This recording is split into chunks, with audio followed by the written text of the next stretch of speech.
Shalom. First and foremost, I would like to give all honor and praises unto Yahweh, Bahashim, Yahweh Shai, Bahashim, Ruach HaKodesh. Double honors to the apostles of Great Millstone, and peace and salutations to the Akim who are tuning into these videos. In this video, I'm going to be speaking about how in the kingdom to come, down here that's going to be established when Yahweh Shai returns with his elect to subdue the nations, we are going to have heathen slaves, thus saith the scriptures. And we have various precepts to go into this topic and understanding, because the saints of the Most High are going to take the kingdom. I'll read that precept first. This is in Daniel 7 verse 18. And it says, "But the saints of the Most High shall take the kingdom and possess the kingdom forever, even forever and ever." And the saints of the Most High are speaking about the remnant, the 144,000 elect men who are standing stiffly for the name of the Lord. And we are all, as a whole nation, yet in this day in our captivity. But when Yahweh Shai returns and delivers the saints of the Most High, and he destroys Babylon, America with the thermonuclear fire, the saints are going to be crowned and receive new bodies, so they will never sin. And then we're going to come down here on the earth and subdue the nations, all these heathen nations who have ever wronged us. And of course, Esau Edom is going to be the main one that's going to be put in his place. But we can't forget the fact that all the heathen nations have had a hand in our perpetual servitude for this devil Esau Edom. And just as the scripture says, though hand go join in hand, the wicked shall not go unpunished. So all the main chief heathens from Moab to Cush, Ishmael, those guys are going to get the blunt end of our staff in the kingdom of heaven. So I'm going to read this again. It says, "But the saints of the Most High shall take the kingdom and possess the kingdom forever, even forever and ever." And that last statement means forever, because when the nation of Israel receives those hearts of flesh, we are never going to sin against our power, meaning we'll never be taken out of our position of power. And we're not going to have it to the point where the heathens are able to kill us, because the sting of death is sin. And in the kingdom of heaven, the nation of Israel is not going to be able to sin. And so there's literally nothing that's going to stop the nation of Israel once they receive that power. And that's why we're being patient. None of us are doing this on our own time, because we're waiting upon the Lord for the indignation. Because it's Him that He wants to gather these heathen nations to the valley of Yehoshaphat, or the valley of Yehoshaphat. And you can read that in the book of Joel. Because the Lord is operating on a high level right now, where He's pretty much setting up everybody in a line, so that He could just do one fell sweep and take them all down, their power structures. And then the nation of Israel is just going to come in and inherit the kingdom. And with Esau Edom, he's trying to have his fullness of his efficiency right now, where he's trying to gather all these nations and put them in subjection under his rule. But just like how the nation of Israel, when we went into the land of Israel, the Canaanites already built our walls. They already built the wells and all the infrastructure. And the Lord pretty much just had it to where they got taken out of the way, and then we moved in to the nation, or the land that is known as Israel. And it's going to be the same thing, but on a worldly scale event, when the nation of Israel receives those powers and comes down and subdue those nations. And I want to read this in Isaiah 14, because that standard is going to be lifted. And when all the nation of Israel is in their right state of mind, there's literally going to be no stopping us. And none of these heathens are going to be able to do anything waywardly. They're not going to be able to do anything out of our sight, because all the angels are going to minister unto us, and we're going to make sure that the laws are being kept. Because one of the things that we're going to be doing is we're going to be kings and priests down here, and we're going to deal with the heathens justly and accordingly. So that rod of correction, it's going to be for a just reason. Of course, I'm speaking about all the nations of the Gentiles, the heathens, but it's also Esau Edom. He's the main one that's going to get the worst judgment out of all of them. It's just that the heathens, they're going to get it too because of everything that they've done. Not just for what they're doing right now, but for the things that they've done in their past lives. And so going into that prophecy is also here in Isaiah 14. And it reads, "For the Lord will have mercy on Jacob and will yet choose Israel." So that's the two nations, or sorry, the all 12 tribes encompassing from the southern kingdom and the northern kingdom. Jacob being Judah, Benjamin, Levi, and Israel representing Ephraim, Manasseh, Asher, Zebulon, Issachar, all of the northern tribes. And we're going to be joint down here. And you can see prophecy speaking because down here on earth, you can see that we're fitting that prophetic bill. We're fitting the characteristics of who those people are. You don't see any other nation speaking about these things. You're literally seeing Judah and Ephraim getting back up on their feet. And it says, and set them in their own land. So we're going to be put back in our home. And with all those heathens, because if you read this in the book of Tobit and the book of Revelation through the last chapters, in the last precepts in the book of Revelation, it speaks about how the land of Jerusalem is going to be built on the foundations of jasper, and then it's going to have gold roads and all these precious gemstones, and that's all going to be used, or it's going to be collected by the heathens through manual labor to pay tribute unto us, because we're going to be kings and priests down here on the earth. As just because of all the things that they've done, they have to pay tribute. They have to do something because of all the things that they've done down here on the earth. And so that's why it says we're going to be set in our own land, and we're going to have all these resources coming to us, just as it was supposed to be in the beginning, like in the Garden of Eden. Well, all these things were made for our sake, and also the heathens were made for our sake. But if you continue on, it says, and the strangers shall be joined with them. And that strangers is speaking about the Israelite foreigners that are scattered throughout the four corners of the earth. So this lines perfectly with what the scriptures are speaking about also in the book of Revelation 7. It's not that that heathens are going to come into this ministry, in this fold. It's that Yahweh by Shem Yahushai is going to have that grace and mercy to the Israelite foreigners that have been scattered. Just as what happened when he was on the scene. It wasn't until the apostles were going to the islands of Grecia, like to like the Corinth Islands, and they were actually speaking to the Israelite foreigners. They weren't heathens by nature, natural Gentiles. They were Israelite foreigners. But it says that the strangers shall be joined with them. So the whole nation of Israel, but the deliverance is going to be the 144,000 elect. Whithersoever they're scattered, and however they're looking as, but they're going to be from Jacob or Israel. It ain't going to be from Moab or Esau. It's just going to be from Jacob or Israel. But it says, and the strangers shall be joined with them, and they shall cleave to the house of Jacob.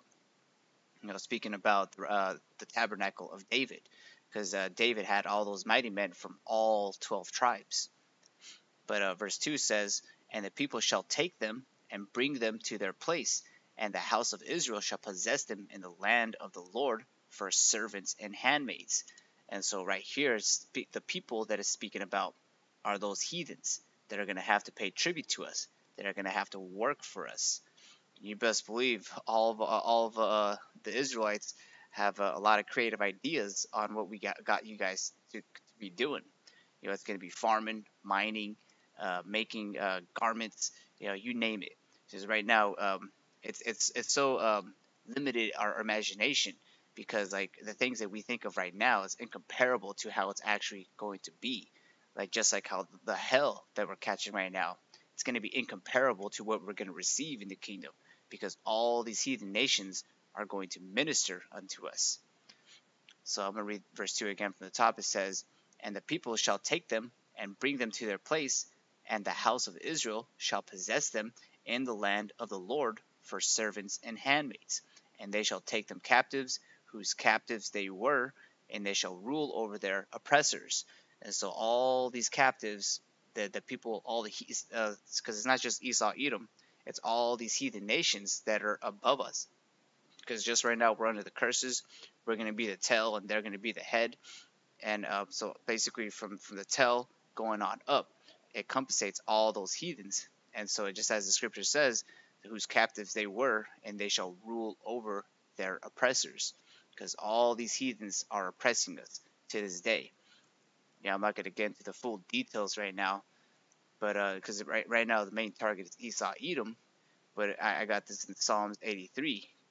Pointing out that even the heathens are in cooperation with Esau, Edom to keep us away from our power.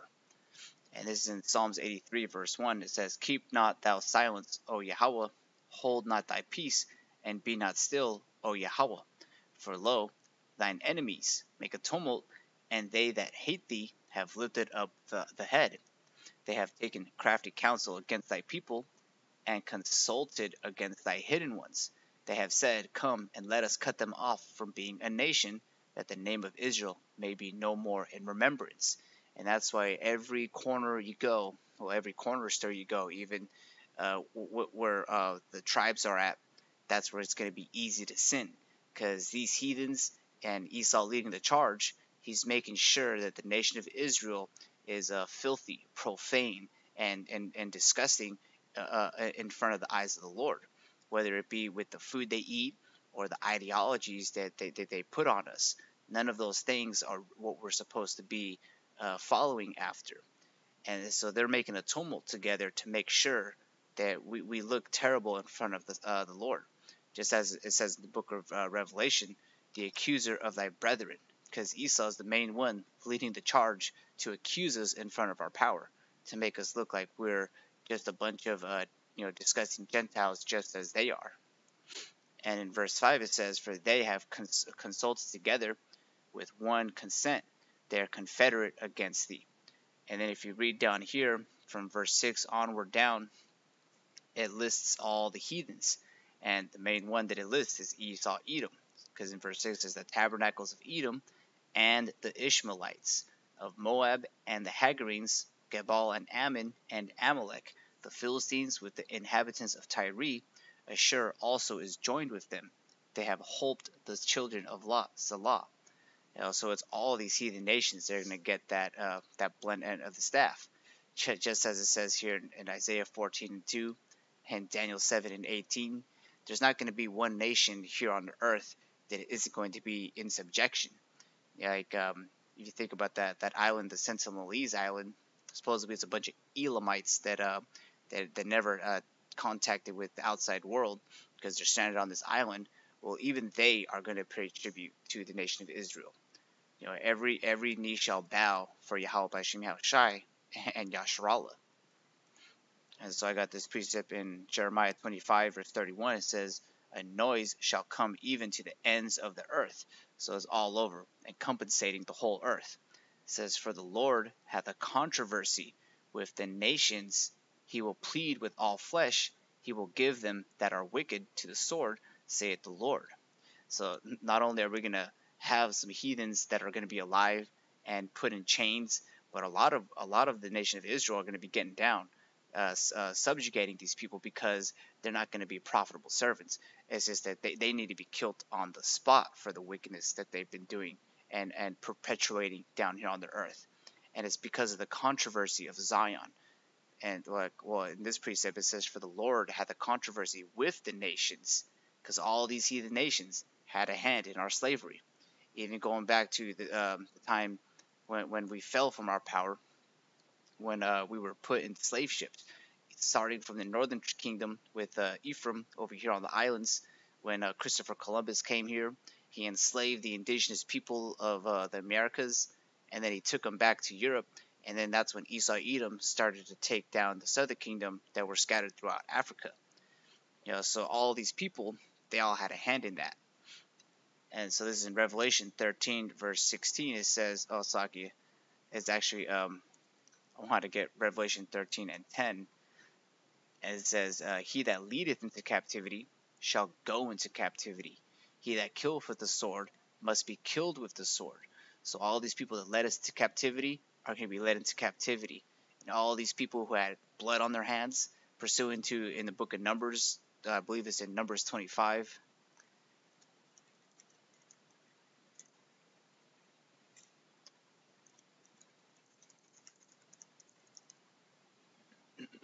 That's in 35. Slakia, it says Numbers 35 and 33. It says, "So ye shall not pollute the land wherein ye are, for blood it defileth the land, and the land cannot be cleansed of the blood that is shed therein, but by the blood of him that sheddeth it."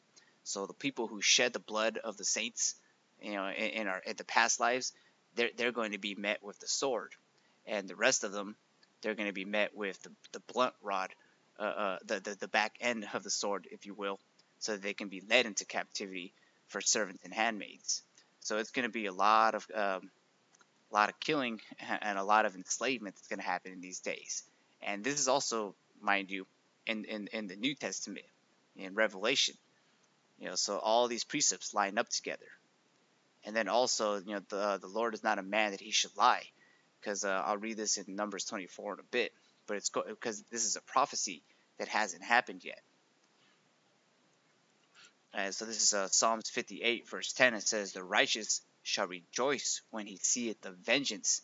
He shall wash his feet in the blood of the wicked, so that a man shall say, Verily, there is a reward for the righteous. Verily, he is a God that judgeth in the earth." And we're going to be, like I said, we're going to be kings and priests, and we're going to minister the laws. And if the heathens aren't going to do as we say or follow the laws, like if there's fires being started on the Shabbat when there's a new moon, you best believe those people are going to be bent with the sword. Wickedness is going to be stamped out. The only way that's going to happen is when the nation of Israel receives those powers, and we're set in the rulership of this earth. So this is in Numbers 24, and you could read the rest of the chapter for the context. But I believe his name was Balaam.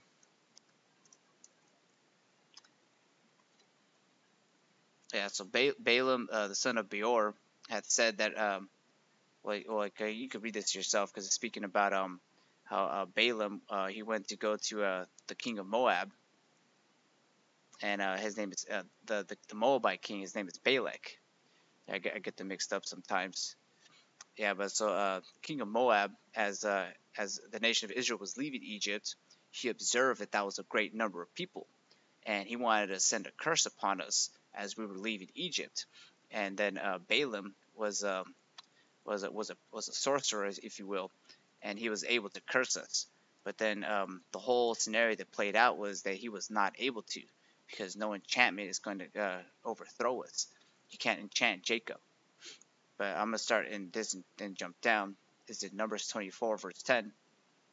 And it reads, "And Balak's anger was kindled against Balaam, and he smote his hands together. And Balak said unto Balaam, I call thee to curse mine enemies, and behold, thou hast altogether blessed them these 3 times." Because every time Balaam was going to curse the nation of Israel, he gave him a blessing instead. He was literally being possessed and was unable to. And then he was pretty much given a prophecy. And this is a heathen, mind you, giving a prophecy of the future. Because Apostle Tahar even said, even the heathens can prophesy, in a sense, so long as the Lord is allowing it, so that it benefits us at the end of the latter days. Because this is a prophecy that Balaam saw, and he told it to Balak, the king of Moab. And mind you, this prophecy has yet to be fulfilled. But so if you jump down to verse 17, it says, "I shall see him, but not now. I shall behold him, but not nigh. There shall come a star out of Jacob, and a scepter shall rise out of Israel, and shall smite the corners of Moab, and destroy all the children of Sheth." And that's speaking about when Yahushua comes out of the nation of Israel, representing the line of Judah, coming from the line of Jesse. Is when he comes, he's going to make it so that all our enemies are subdued. But in verse 18 it says, and Edom shall be a possession. So right here, this is scriptural right here. It's prophetic. And And this is something we're looking forward to, because Edom is going to be a possession. Linking up to all these precepts that I just read, especially Revelation 13, because who's in the power seat right now? It certainly isn't those Sentinelese on that island. It's Esau, Edom. So it says, and Edom shall be a possession. Seir also shall be a possession for his enemies, and Israel shall do valiantly. Out of Jacob shall come he that shall have dominion, and shall destroy him that remaineth of the city. And when he looked on Amalek, he said, he took up his parable and said, Amalek was the first of the nations, but his latter end shall be that he perish forever. And it makes me think about when Jacob was speaking about Gad. He said a troop shall overcome them, but they shall overcome in the last. Because right now we're yet in this day in our captivity, but we're seeking the kingdom to come when this prophecy is being fulfilled. Because it says his latter days shall be that he perish forever, lining up to in the book of Obadiah that it says that Esau Edom is literally going to be stamped out. He's going to be chased out of this earth. Well, that's actually a precept to the book of Job, but it lines up to the book of Obadiah, because there shall be no remnant of the nation of Edom. He's literally going to perish forever. And then in verse 21 it says, and he looked on the Canaanites, and took up his parable, and said, strong is thy dwelling place, and thou puttest thy neck in a rock. Nevertheless, the Canaanite shall be wasted, until Ashur shall carry thee away captive. So this is a prophecy that we're looking forward to, that has precepts pretty much all throughout every book of the scriptures, if not all of them, most of them. And the last precept I have here is in Zephaniah 2:8, and it reads, I have heard the reproach of Moab, and the reviling of the children of Ammon, whereby they have reproached my people, and magnified themselves against their border. Because in the world right now, you got this notion that, because everybody knows that World War III is about to come, but people have this notion that Moab, the so-called Chinese, they're going to be the next ones to rule. They're going to be the ones that are going to have the dominance over the earth. They're going to be the ones who have the petrodollar, whatever it may be. Well, they imagine a vain thing, and that's that pride of Moab too, because he actually thinks that he's going to be next after Esau Edom is taken out of power. But it says, whereby they have reproached my people, and magnified themselves against their border.